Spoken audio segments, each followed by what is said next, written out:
Hello student, আজকের এই ভিডিওর মাধ্যমে ক্লাস 9 রায়মার্টিন প্রশ্নবিচিত্রা 2026-এর সেকেন্ড ইউনিট টেস্টের লাইফ সায়েন্স বিষয়ের 9 নম্বর স্কুল কাটোয়া ভারতী ভবন হাই স্কুলের সমস্ত বিভাগের কোশ্চেনগুলোর অ্যান্সার আজকের এই ভিডিওর মাধ্যমে শেয়ার করব।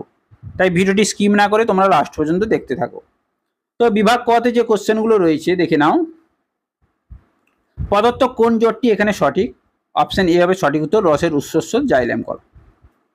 2 নম্বর রয়েছে একটি প্রোটিন ভঙ্গক উৎসেচক হলো ট্রিপসিন, অপশন সি হবে সঠিক উত্তর। 3 নম্বর দেখো, কোন উদ্ভিদ অঙ্গ বাষ্পমোচনে অংশগ্রহণ করে না? কোন উদ্ভিদ অঙ্গ? অপশন সি হবে সঠিক উত্তর, মূলরোম। 4 নম্বর দেখো, যে রক্তবাহ বিশুদ্ধ রক্ত বহন করে সেটি হলো ফুসফুসীয় শিরা, অপশন ডি হবে সঠিক উত্তর। 5 নম্বর দেখো, বৃক্কীয় নালিকায় জলের পুনর্বিশ্বসনে সাহায্যকারী হরমোনটির নাম হচ্ছে ADH, antidiuretic hormone, option D হবে সঠিক উত্তর। বোঝা গেল?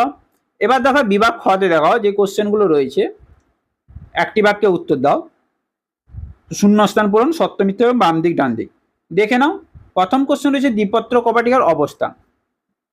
দ্বিপত্র কপাটিকার অবস্থান হচ্ছে মানব হৃৎপিণ্ডের বাম অলিন্দ এবং বাম নীলের সংযোগস্থলে অবস্থান করছে।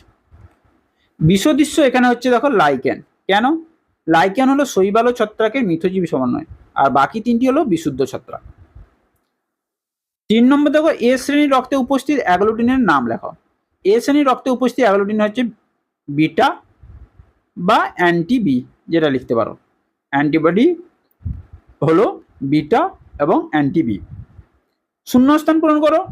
ক্রেবস চক্রে প্রথম উৎপন্ন জৈব যৌগটি হলো সাইট্রিক অ্যাসিড হয়েছে।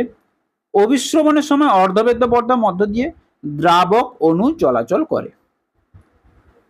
মানবদের যকৃতে অ্যামোনিয়া থেকে কি উৎপন্ন হয়? ইউরিয়া উৎপন্ন হয়। বোঝা গেল শূন্যস্থান পূরণ।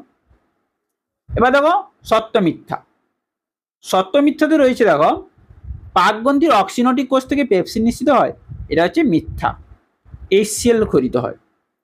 মানুষের ডান ফুসফুস দুটি লতিযুক্ত এবং বাম ফুসফুস তিনটি লতিযুক্ত হয় না, ডান ফুসফুস তিনটি এবং বাম ফুসফুস দুটি লতিযুক্ত হয়, তাহলে এটাও মিথ্যা। রক্তের ভ্রূণের মেসোডাম থেকে উৎপন্ন হয়, এটা হচ্ছে সত্য। বোঝা গেল? তাহলে দুটো মিথ্যা একটা সত্য, দুটো মিথ্যে একটা সত্য। এবার দেখো বাম দিক এবং ডান দিক মিলাও। বাম দিক ডান দিকে পত্ররন্ধ্র হচ্ছে অপশন সি রক্ষীকোষ, পতঙ্গ option D trachea, carotene option A, option E কমলা বর্ণ, রেচনাঙ্গ অপশন এ ত্বক। বোঝা গেল? এবার দেখো বিভাগ গ। বিভাগ গতে রয়েছে দেখো, সালোক সংশ্লেষকে জারণ বিজারণ প্রক্রিয়া বলা হয় কেন? গ্লাইকোলাইসিসকে কেন ইএমপি পথ বলবো? টিসিএ চক্র কাকে বলে? স্যাঙ্গুইন নির্ভর কাকে বলে? উদাহরণ দাও। এদিকে আরো 3টি কোশ্চেন রয়েছে, দেখে নাও এগুলোর উত্তর। দেখো বিভাগ গতে প্রথম কোশ্চেন, সালোক সংশ্লেষকে জারণ বিজারণ প্রক্রিয়া বলবো কেন? কারণ সালোক সংশ্লেষ প্রক্রিয়ায় জল জারিত হয়, অক্সিজেন উৎপন্ন করে এবং কার্বন ডাইঅক্সাইড বিজারিত হয়ে গ্লুকোজ গঠন করে। যেহেতু জারণ ও বিজারণ একই সাথে ঘটে, তাই একে আমরা কি বলবো? জারণ বিজারণ প্রক্রিয়া। নেক্সট দেখো, গ্লাইকোলাইসিসকে কেন ইএমপি পথ বলা হয়? কারণ বিজ্ঞানী এমডেন, মেয়ারহফ এবং পান্নাস যৌথভাবে গ্লাইকোলাইসিস প্রক্রিয়ার পর্যায়ক্রমিক রাসায়নিক বিক্রিয়াগুলি আবিষ্কার করে। তাদের নামের প্রথম অক্ষর মিলিয়ে এই পথকে আমরা কি বলবো? ইএমপি পথ। টিসিএ চক্র কাকে বলে? সবাত শোষণের দ্বিতীয় পর্যায়ে মাইটোকন্ড্রিয়ার অভ্যন্তরে অ্যাসিটাইল কোয়ে সম্পূর্ণভাবে জারিত হয়ে যে চক্রাকার পথের মাধ্যমে কার্বন ডাইঅক্সাইড, জল এবং শক্তি উৎপন্ন করে, তাকে আমরা কি বলবো? টিসিএ চক্র বা ক্রেবস চক্র। এই চক্রে প্রথম উৎপন্ন পদার্থটি 3টি কার্বক্সিল অ্যাসিডযুক্ত সাইট্রিক অ্যাসিড হওয়ায় একে আমরা কি বলবো? ট্রাই কার্বক্সিলিক অ্যাসিড চক্র বা টিসিএ চক্র। বোঝা গেল? 4 নম্বর দেখো, স্যাঙ্গুইনিভর কাকে বলে?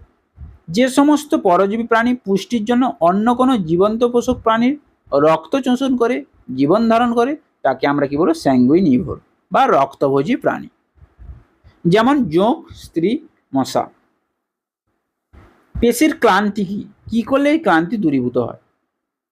দীর্ঘক্ষণ বা অতিরিক্ত পরিশ্রমের ফলে পেশিকোষে অক্সিজেনের অভাবে অবাধ শোষণ ঘটে এবং ল্যাকটিক অ্যাসিড সঞ্চিত হয়। এর ফলে পেশির সংকোচন ক্ষমতা সাময়িকভাবে হ্রাস পায়, একেই আমরা পেশির ক্লান্তি বলবো। প্রতিকার কিভাবে দূরীভূত করব? পর্যাপ্ত বিশ্রাম নিলে বা গরম জলের সেঁক মালিশের মাধ্যমে রক্ত চলাচল স্বাভাবিক হলে ল্যাকটিক অ্যাসিড জারিত হয়ে এই ক্লান্তি দূর হয়। এবার দেখো মানুষের দন্ত সংকেত প্রত্যেকটি স্কুলে রয়েছে। ইনসাইসর হচ্ছে 2/2, ক্যানাইন হচ্ছে 1/1, প্রিমোলার হচ্ছে 2/2 এবং মোলার হচ্ছে 3/3। মোট কটি দাঁত? মোট হচ্ছে 32টি দাঁত। তাহলে ইনসাইসর, ক্যানাইন, প্রিমোলার, মোলার বোঝা গেল। এবার দেখো রক্তবাহের মধ্যে রক্ত জমাট বাঁধে না কেন? কারণ রক্তবাহের ভেতরে রক্তে হেপারিন নামক তঞ্চনরোধক পদার্থ উপস্থিত থাকার কারণে স্বাভাবিক অবস্থায় রক্ত জমাট বাঁধে না। এছাড়াও রক্তবাহের ভেতরে মসৃণ এন্ডোথেলিয়াম আস্তরণ রক্তকণিকাকে অক্ষত রাখে। বোঝা গেল। এবার দেখো বিভাগ ঘ। বিভাগ ঘতে রয়েছে ফার্স্ট কোশ্চেন, দেখো সালোক সংশ্লেষে আলোক বিক্রিয়াটি সংক্ষেপে বর্ণনা করো। এখানে দেওয়া আছে আলোক বিক্রিয়া, তোমরা এখান থেকে স্ক্রিনশট মেরে রাখতে পারো, হয়েছে, বা লিখে রাখতে পারো। এবার দেখো নেক্সট অথবাতে রয়েছে উদ্ভিদের রেচন পদার্থের ত্যাগের বিভিন্ন কৌশলগুলো কি কি। একটি হচ্ছে পত্রমোচন, বাকলমোচন এবং ফলমোচন। সেই সঙ্গে তরুক্ষীর ও গঁদের একটি অর্থকরী গুরুত্ব। তরুক্ষীর হচ্ছে রবার গাছের তরুক্ষীর থেকে বাণিজ্যিক রবার ও টায়ার তৈরি হয়। গঁদ হচ্ছে বাবলা ও জিওল গাছে গঁদ আঠা হিসেবে এবং বিভিন্ন ওষুধ ও বুক বাইন্ডিং শিল্পে ব্যবহৃত হয়। বোঝা গেল। 2 নম্বরে যে কোশ্চেনগুলো রয়েছে বিভাগ ঘতে, দেখে না 2 নম্বরে রয়েছে মানব পুষ্টিঙ্গ একটি ছবি রয়েছে আর নেফ্রনের ছবি, তোমরা বই থেকে এটা করে নেবে। 3 নম্বরে রয়েছে সংবহন কাকে বলে, মানব হৃৎপিণ্ডের সংবহন কিভাবে রক্ত সংবহন করছে তার সংক্ষেপে বর্ণনা করো। অথবা রয়েছে উদ্ভিদের 3 প্রকার পরভোজী পুষ্টি বিবরণ দাও এবং হলজায়ক পুষ্টির ধাপ। দেখে নাও উত্তরগুলো। দেখো সংবহন কাকে বলে, যে জীবন প্রক্রিয়ার মাধ্যমে কোষীয় তরল বা রক্ত শরীরের নির্দিষ্ট পথে পরিবাহিত হয়ে প্রতিটি কোষে পুষ্টি, অক্সিজেন ও হরমোন পৌঁছে দেয় এবং কোষের ক্ষতিকর বর্জ্য পদার্থ নির্দিষ্ট রেচন অঙ্গে নিয়ে যায়, তাকে আমরা কি বলবো, সংবহন। হৃৎপিণ্ডের মাধ্যমে রক্ত সংবহন পদ্ধতি দেখে নাও, এখান থেকে স্ক্রিনশট মেরে নাও, তোমরা বইতে ওটা পেয়ে যাবে, হয়েছে।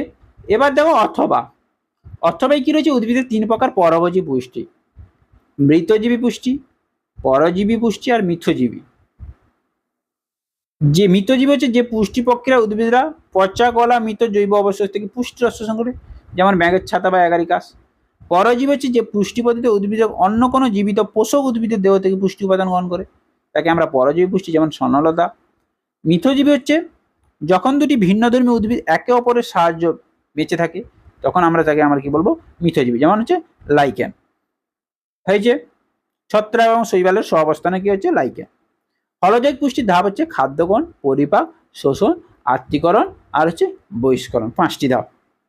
তাহলে বোঝা গেল। তাহলে এই ছিল 9 নম্বর স্কুলের সমস্ত বিভাগের অ্যান্সার। ভিডিওটি ভালো লাগলে অবশ্যই লাইক করো, কমেন্ট করে শেয়ার করো এবং চ্যানেল নতুন হলে চ্যানেলটিকে সাবস্ক্রাইব করে রাখো। পরের ভিডিওতে দেখা হচ্ছে।